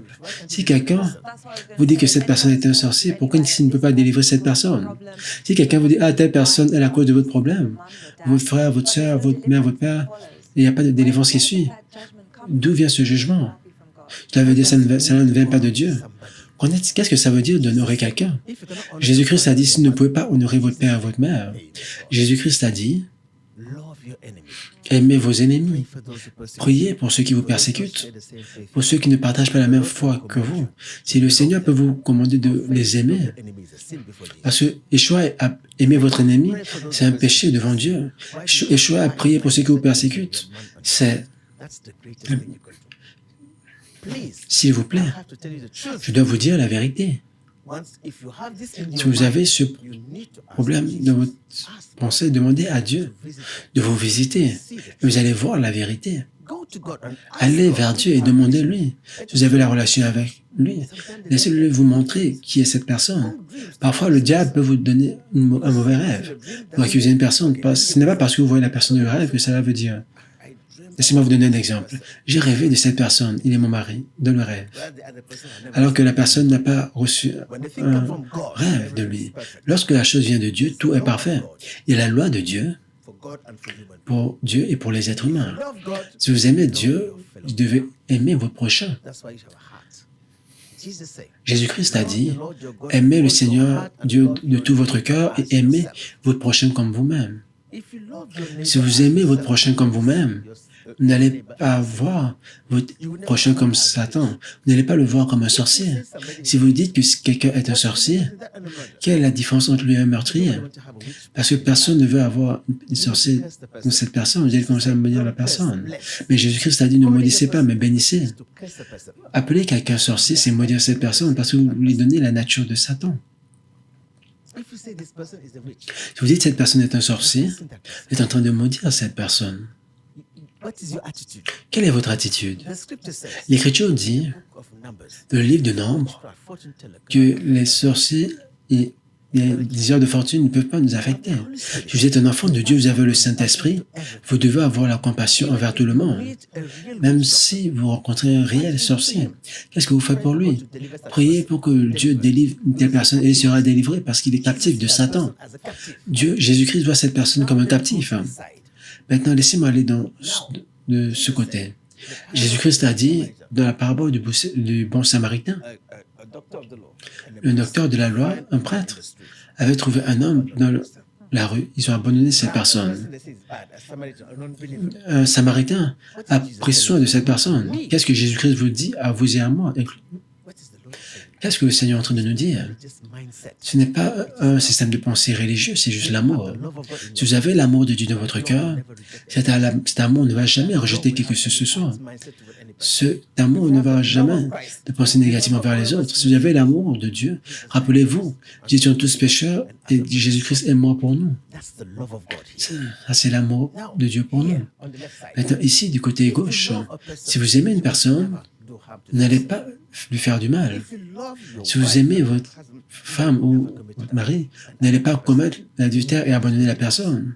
Vous n'allez pas parler de divorce. Si vous aimez une personne, vous n'allez jamais vous soustraire de sa vie en volant. Si vous aimez une personne, vous n'allez pas vous tenir comme un faux témoin pour détruire la vie de cette personne. Vous avez l'amour de Dieu, vous n'allez pas prendre ce qui appartient à votre prochain. C'est pour cela que la Bible déclare la loi, elle accom- l'amour est l'accomplissement de la loi. Pourquoi est-ce que nous sommes en train de dire cela? Nous disons nous sommes chrétiens. Le dernier jour, c'est ce que Dieu va considérer. Et je dis, je suis chrétien, nous sommes connus par l'amour de Christ et non l'amour des êtres humains, l'amour de Jésus-Christ. Si vous voulez avoir la victoire sur ceux que vous considérez comme vos ennemis, si vous priez pour eux, laissez-moi vous dire ce qui va se passer. Dieu va vous bénir, hein. Et deuxièmement, Dieu va visiter vos ennemis et ils vont devenir vos amis. Lorsque Jésus-Christ va chasser cet esprit impur qui les pousse à se comporter comme l'ennemi, Satan a utilisé Saul pour détruire l'Église. Et Étienne a été lapidé à mort parce qu'il passait à travers la loi. Et lui qui croyait en Jésus-Christ de la nouvelle façon a été rejeté et lapidé à mort. Et qu'est-ce qu'il a dit? Père, pardonne-les, car ils ne savent pas ce qu'ils font. Quand Jésus-Christ, les pharisiens qui connaissaient la loi de Moïse, le sont tournés et ont condamné Jésus-Christ, là ils ont dit, tu blasphèmes car tu te fais l'égal de Dieu. Jésus-Christ a dit, pardonne-les car ils ne savent pas ce qu'ils font. Pourquoi sommes-nous en train de parler de cela? Nous ne jouons pas avec Dieu. Nous croyons tellement en Dieu et nous le respectons dans notre vie. Si vous êtes un chrétien, l'amour de Dieu et les fruits de l'Esprit doivent être notre marque. Cet aspect de Dieu, cette facette de Dieu, c'est la foi, la croyance, mais cette partie, c'est les fruits de l'Esprit. Sans les fruits de l'Esprit, vous ne pouvez pas aimer votre prochain. Lorsque vous avez les fruits de l'Esprit, vous n'allez pas envier qui que ce soit. Lorsque vous avez le fruit de l'Esprit, vous n'allez pas détruire une quelconque relation au-delà de toute réparation. Lorsque vous avez le fruit de l'Esprit, vous n'allez pas voler, vous n'allez pas vous tenir comme un faux témoin. La vérité va vous guider. Lorsque vous avez le fruit de l'Esprit, vous serez dans le contentement. Et vous aurez la maîtrise de soi. Et ça, c'est l'œuvre de justice dont nous sommes en train de parler. Pourquoi disons-nous tout cela à tout le monde? Ça, c'est la foi. Ça, ce sont les pieds de l'Esprit. Les deux vont ensemble. La foi plus les fruits de l'Esprit. Ça, c'est la foi réelle dont la Bible est en train de parler. C'est pour cela que la Bible déclare, si j'ai la foi qui déplace les montagnes, et je n'ai pas l'amour envers mon prochain, ce n'est rien. Le dernier jour, Jésus-Christ a dit, tout le monde se tenait devant lui, il a dit, j'étais nu, vous ne m'avez pas donné à manger. J'étais en prison, il ne m'a jamais visité. Ça, c'est votre prochain. Votre prochain peut ne pas être un chrétien. Votre prochain peut être quelqu'un qui vous haït, quelqu'un qui se comporte comme un ennemi. Jésus-Christ a dit, vous devez les aimer et prier pour eux. Ça, c'est le commandement de Jésus-Christ. Jésus-Christ est venu non seulement pour accomplir la loi, mais pour le rendre tellement difficile pour vous et moi. Pourquoi? La perfection. Allons dans le livre de Matthieu, chapitre 5, au verset 33. Nous devons savoir si nous devons être un chrétien, si vous voulez voir.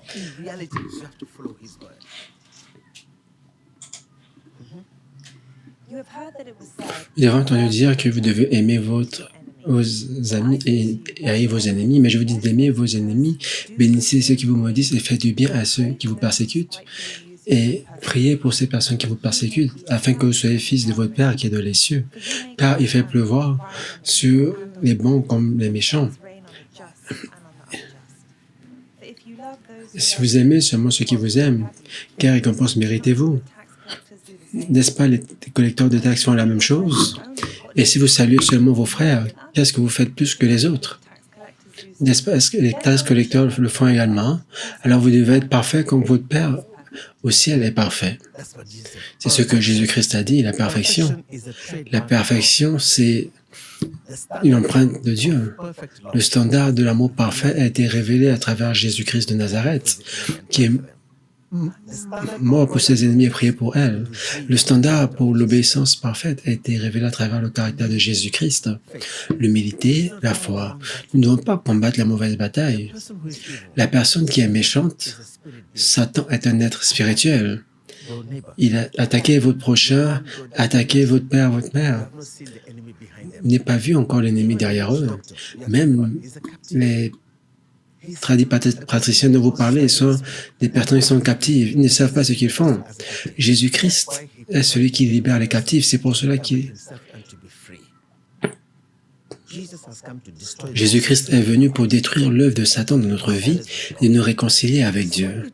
Alors, lorsque nous parlons du cœur de l'amour de Dieu, le cœur de,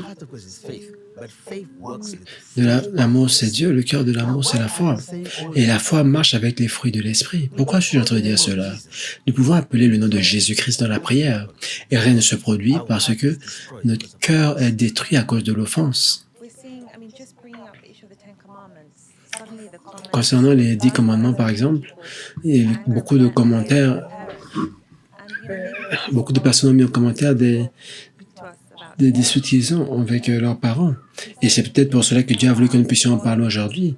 Et nous avons dit au début, ce n'est pas une question de suivre ce que les gens nous disent de faire, si c'est contre la volonté de Dieu, mais nous devons avoir un cœur d'amour et de compassion et d'honneur. Et c'est ce que nous sommes commandés à faire. Et il y a une promesse et une bénédiction attachée à cela. Honorez votre père et votre mère, c'est ce que la Bible déclare. Il y a une bénédiction attachée à cela. En le faisant pour l'amour de Dieu, parce que nous aimons Dieu. Pas seulement parce que nous voulons être appréciés ou nous voulons une récompense sur la terre, mais parce que nous aimons Dieu. Cela devrait être la raison pour laquelle nous faisons tous ces commandements, parce que nous aimons Dieu. Maintenant, vous comprenez pourquoi nous avons besoin d'aide du Saint-Esprit? Pour l'être humain, c'est impossible à faire. C'est impossible pour lui d'aimer son ennemi. Et parfois, les personnes qui nous offensent le plus sont les personnes qui sont plus proches de nous. Vous avez besoin de la puissance du Saint-Esprit pour être à mesure d'aimer vos ennemis. C'est le repos dont nous sommes en train de parler. Sans la puissance du Saint-Esprit, tout fruit de l'Esprit est supporté par sa puissance. Et la puissance surnaturelle de Dieu apporte un amour surnaturel. Et la Bible déclare l'amour de Dieu est déversé dans notre cœur par le Saint-Esprit. Si le Saint-Esprit vous guide et quelqu'un vous insulte, vous allez prier pour cette personne parce que cette personne est captive.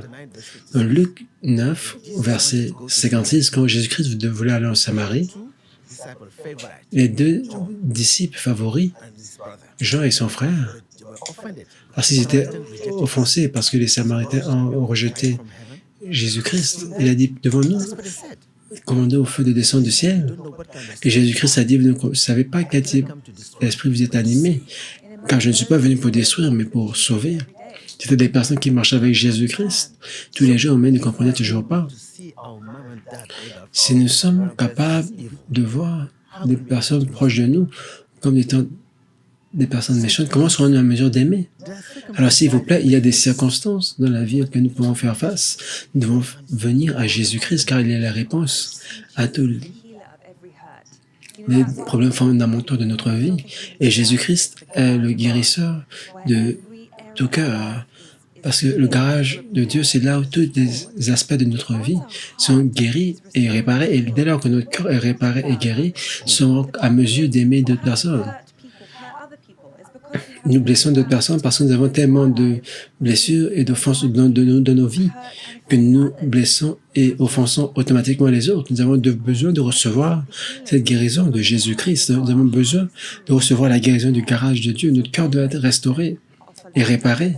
Et seulement à ce moment que nous serons en mesure de partager notre amour aux autres. Jésus-Christ a dit quelque chose. J'aimerais rappeler une chose. Si vous dites que vous insultez votre frère Raka, vous pouvez aller en enfer pour cela. Bien, dire cela de vos parents. Si Jésus-Christ a dit, si vous jugez votre frère, vous serez jugé par le même jugement. Matthieu 7, verset 7. Il a dit, si vous appelez votre frère une personne stupide, vous pouvez partir en enfer. Qu'en est-il de parler de vos parents de la sorte?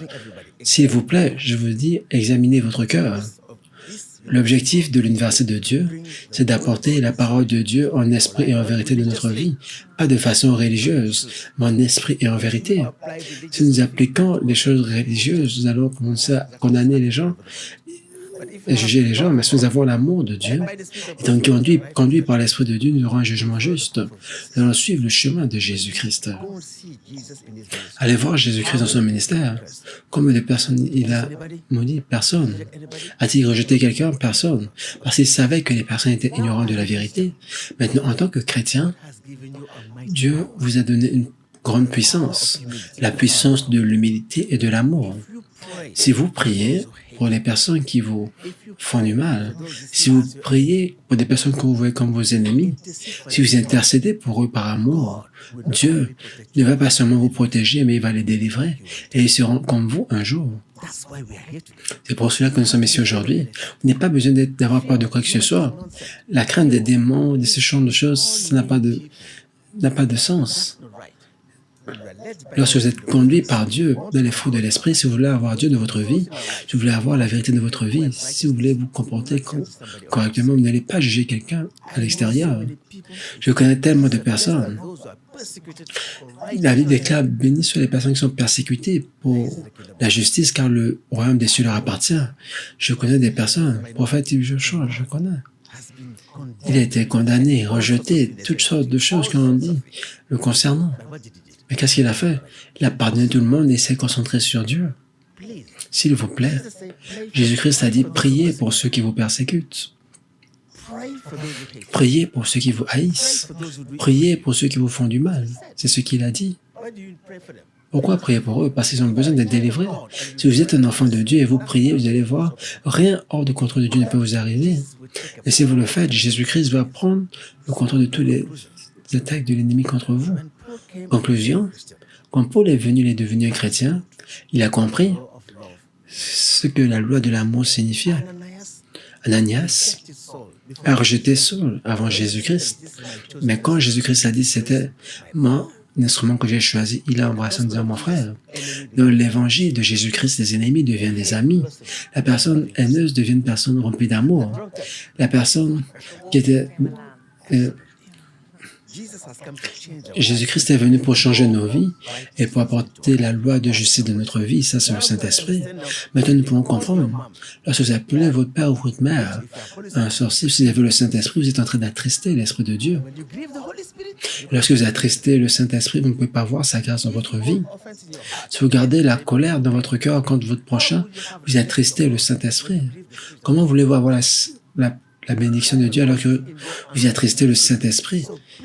Et la Bible nous avertit, dans votre colère, ne péchez pas.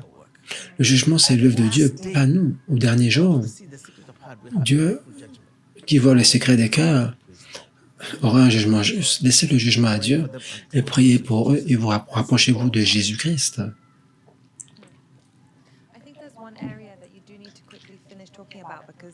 Je pense que c'est un domaine dans lequel je dois beaucoup parler parce que le domaine où Rebecca donnait des instructions à Jacob. Pouvons-nous aller dans le livre de Genèse 25? Isaac avait 40 ans lorsqu'il a pris Rebecca, sa femme.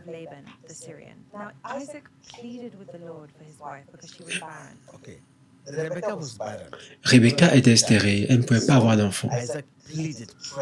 Alors,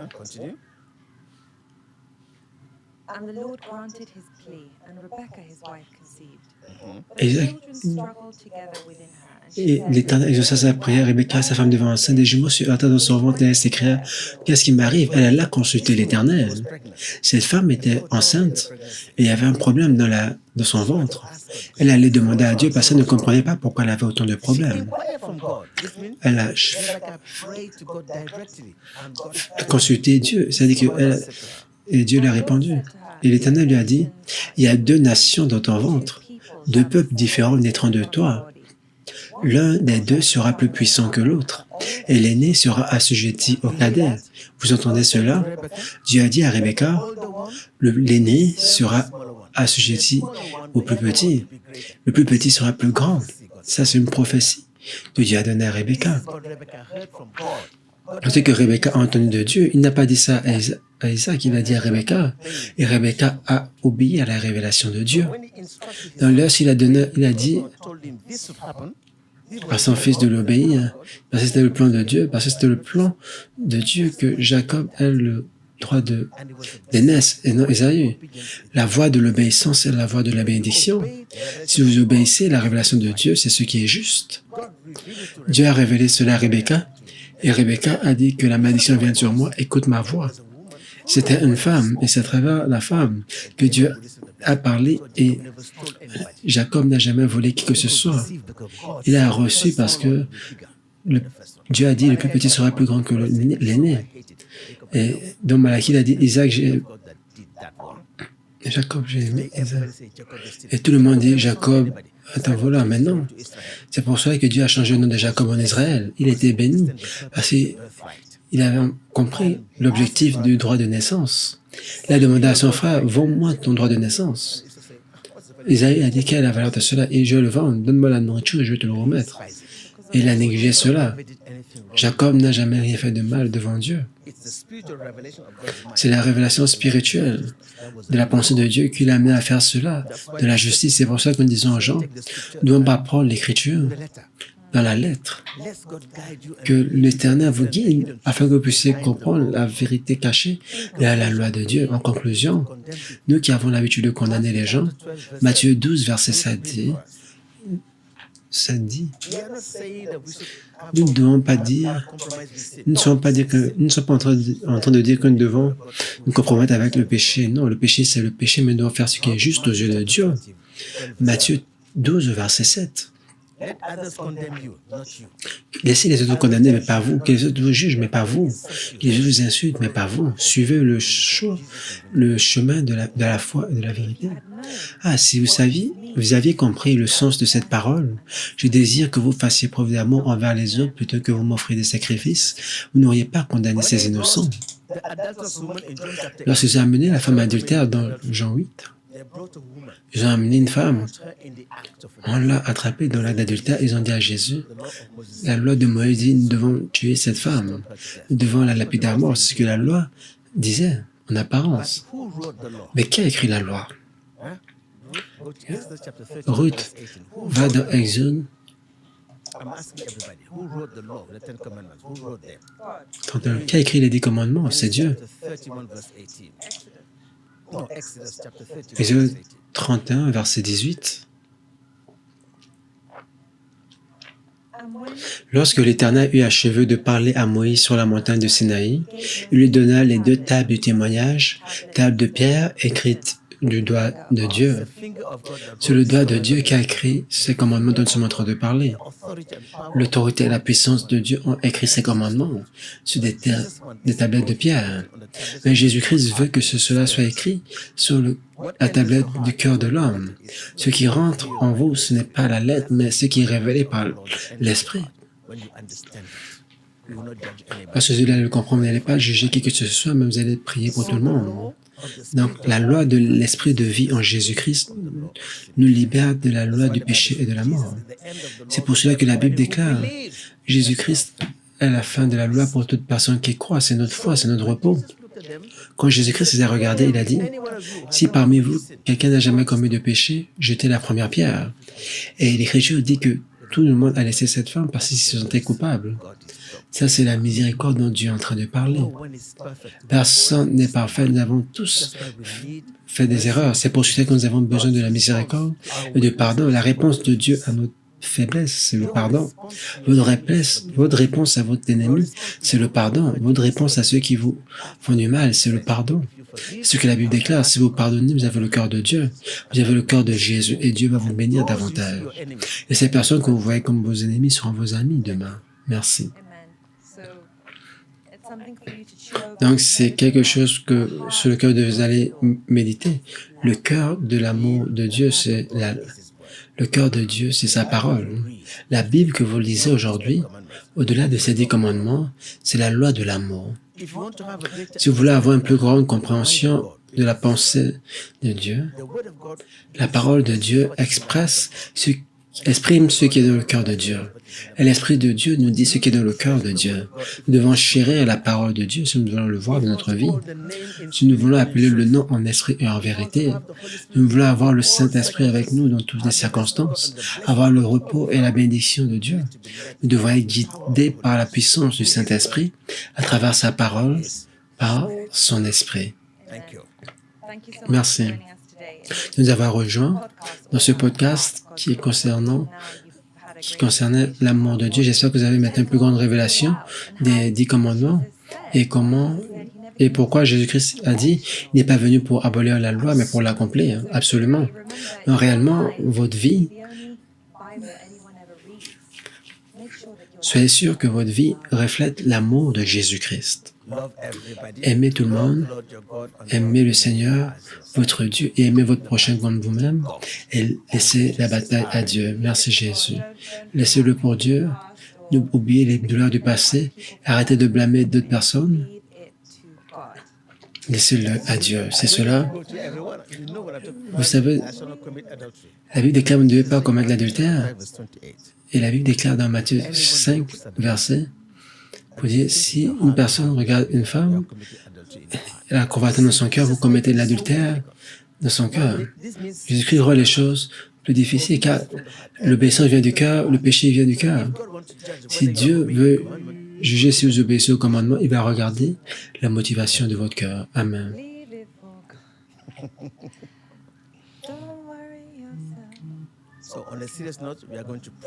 Donc, nous allons prier pour tout le monde, mais s'il vous plaît, beaucoup sont assis sur leur propre bénédiction, parce qu'ils échouent à obéir à cette loi. Beaucoup sont guidés par l'offense, beaucoup ont déclaré des paroles contre leurs parents contre leurs amis, et ont attristé le Saint-Esprit, et c'est pour cela que la bénédiction de Dieu ne coule pas. Vous apprenez cette loi d'esprit et de vie, et vous apprenez à pardonner, et demandez à Dieu de vous pardonner, pour permettre à la bénédiction de Dieu de couler dans votre vie.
En cette année 2025, Dieu vous attend au point du mouvement réel. C'est le temps du mouvement réel. Écoutez l'horloge de conviction de votre cœur. C'est le temps d'avancer.